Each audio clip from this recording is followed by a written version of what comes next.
Hello guys and welcome back to SRP stories, जहां मैं आपके साथ हुए क्रीपी या फिर हॉरर इंसिडेंट सुनाता हूं। सो अगर आपको भी कभी अपनी स्टोरीज मुझे सबमिट करनी है तो मैंने नीचे डिस्क्रिप्शन में एक जीमेल आईडी दी है, जहां पे आप ये फॉर्मेट यूज करके अपनी स्टोरीज मुझे सबमिट कर सकते हैं। कोई भी आदमी हो, भले ही वो कितना भी फिट क्यों ना हो अपनी लाइफ में और कितना भी अपना आपको हेल्दी रखने की कोशिश क्यों ना करता हो, उसकी एक ना एक बार तो तबीयत खराब हुई ही होगी। और अपनी हेल्थ रिलेटेड सभी चीज़ों का आंसर लेने के लिए हम हमेशा डॉक्टर के पास ही जाते हैं। बट व्हाट इफ अगर डॉक्टर भी ना बता पाए कि आपके साथ एक्चुअली खराब क्या है या फिर आपके साथ एक्चुअली हो क्या रहा है, एंड डीप डाउन आपको ऐसा लगता है कि आप ठीक नहीं हो।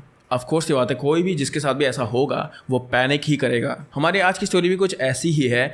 इस लड़की के साथ क्या हो रहा था उस समय उसको नहीं पता चल रहा था, एंड उसके दिमाग में बहुत सारे सवाल आ रहे थे, पर सबसे ज़्यादा मेन क्वेश्चन ये था कि क्या ये हेल्थ रिलेटेड इशू है या फिर उसके साथ कुछ पैरानॉर्मल एक्टिविटी हो रही है, स्पेसिफिकली रिलेटेड टू जिन।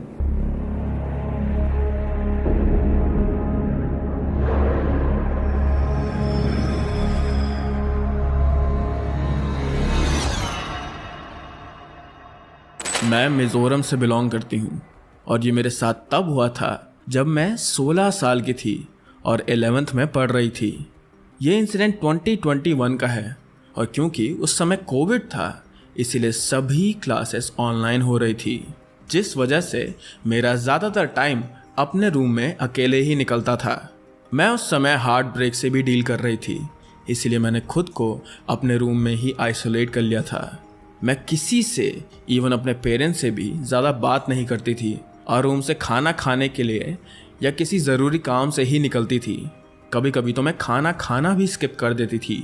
मेरी एपेटाइट जैसे मानो ख़त्म ही हो चुकी थी। मुझे कुछ भी ज़्यादा अच्छा नहीं लगता था और मैंने ऑलमोस्ट बाहर की दुनिया से खुद को कट ऑफ कर लिया था।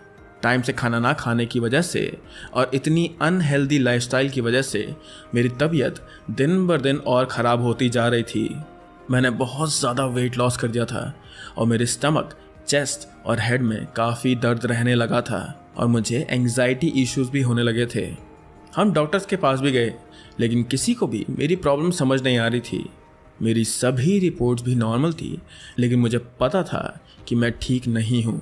बॉडी में वीकनेस की वजह से मैं कई बार बेहोश भी हो जाती थी और हॉस्पिटल जाने पर डॉक्टर बस मेरा ब्लड प्रेशर लो है ही बताते थे, जिसके बाद ग्लूकोज ड्रिप लगाकर और कुछ विटामिन के साथ मुझे घर भेज दिया जाता था। लेकिन बाय द एंड ऑफ 2021 मेरी हेल्थ बहुत ज़्यादा ख़राब हो चुकी थी और ऑलमोस्ट 1 साल के बाद भी मेरी हेल्थ में कोई सुधार नहीं था। मेरी 11th उस समय